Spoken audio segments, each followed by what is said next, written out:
নমস্কার বন্ধুরা, আজকে আমি বানাচ্ছি সর্ষে শাক। সর্ষে শাকের জন্য আমি কুকারে দিয়ে দিলাম জল 1 বাটির মতো, আর 1 মুঠ সর্ষে শাক নিয়েছি। তো এটা কেটে নিচ্ছি, কেটে কুকারে দিয়ে দিচ্ছি।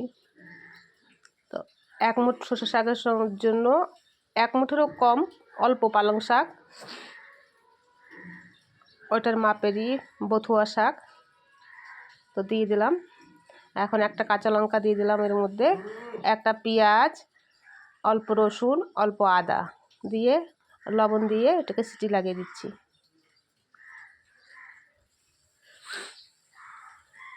তো সম্বাদ দেওয়ার জন্য আমি পেঁয়াজটা কেটে নিচ্ছি, পরে সম্বাদ দিতে হবে সেই জন্য পেঁয়াজটা কেটে নিচ্ছি। পেঁয়াজ, টমেটো, অল্প রসুন, অল্প আদা।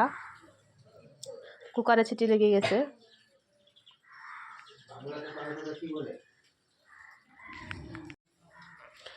তো হয়ে গেছে আমার সিটি লাগানো। কুকার ঠান্ডা করে নিয়েছিলাম। তো শাকটা বের করে এখন ঠান্ডা করতে হবে। থালার মধ্যে রেখে ঠান্ডা করে নিই। ততক্ষণ এই শাকটা ঠান্ডা হয়ে গেছে। তো আমি মিক্সিতে দিয়ে এটাকে একটু বেটে নিই। বাটা হয়ে গেছে। কড়াই বসিয়ে দিলাম। তো কড়ার মধ্যে আমি একটু ঘি দিয়ে দিব এখন, 2 চামচের মতো ঘি,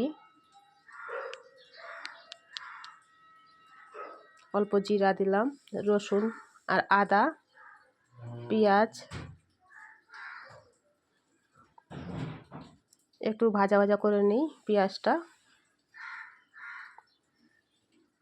হয়ে গেছে। তো টমেটো দিয়ে দিলাম এখন। টমেটো দেওয়ার পরে তখন লবণ অল্প দিয়েছিলাম, তাই লবণ আবার দিয়ে দিলাম। লবণ, হলুদ আর একটু লঙ্কার গুঁড়ো। শাকটা দিয়ে দিলাম। শাক দেওয়ার পরে যে কুকারে জলটা ছিল, একটু জল দিয়েছি, 2 চামচের মতো, 2 হাতার মতো। আর এখানে দিতে হবে অল্প মাকের আটা শাকের মধ্যে।